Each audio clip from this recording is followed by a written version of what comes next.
G'day, it's Tony from GME. I am very excited today because I get to introduce a brand new PLB product for the very first time.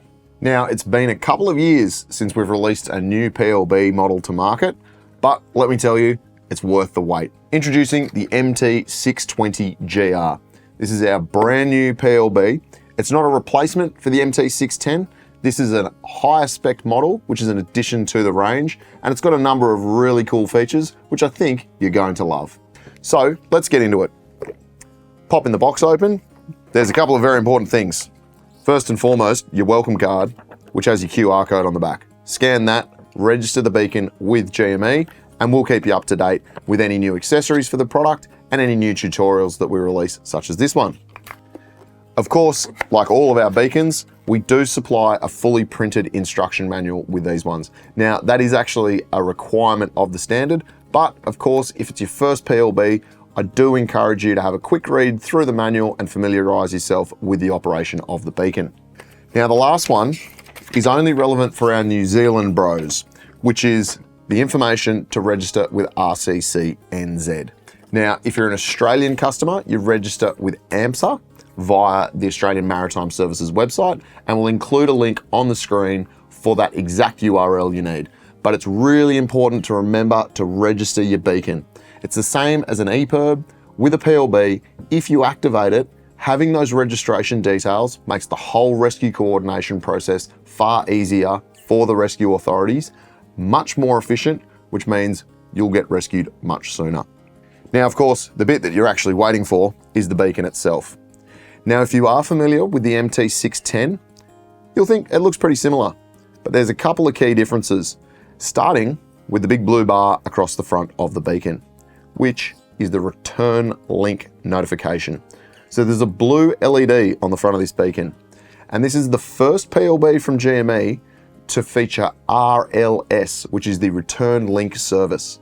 So what that means is when you activate this beacon and the signal is received by the search and rescue satellite system, that satellite will send a response back to your beacon, and the blue light will go from a double flash and double beep to a single flash and single beep, giving you confidence that the signal has been received by the search and rescue system and help is on its way.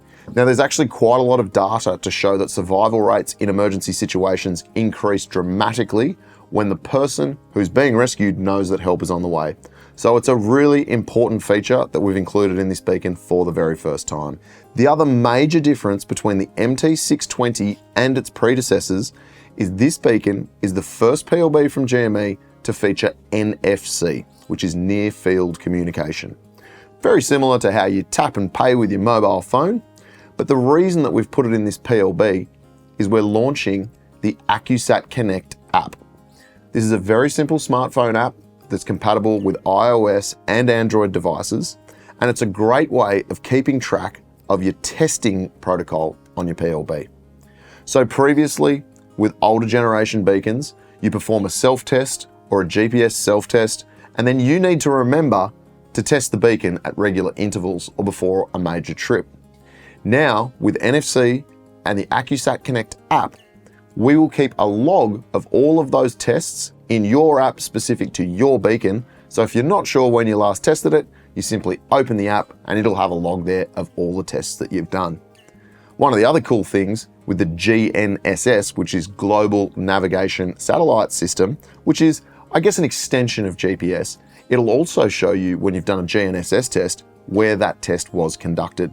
So a really handy way of making sure that your beacon is always tested and ready to go when you are. As with all GME emergency beacons, the MT620GR is made right here in Australia. So you've got the confidence of having an Australian beacon made by an Australian company for Australian conditions.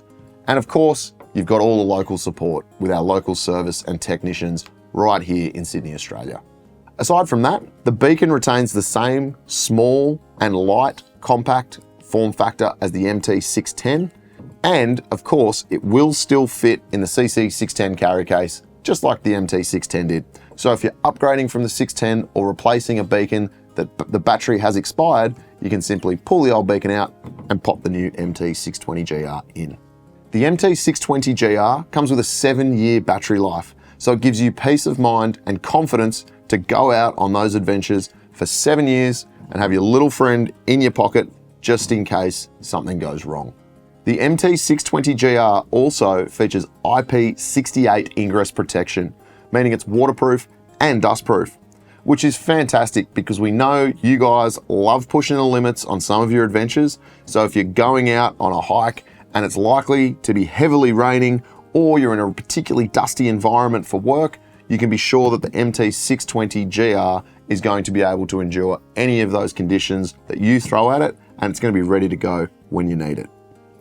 The last thing that's in the MT620GR box is this handy little lanyard.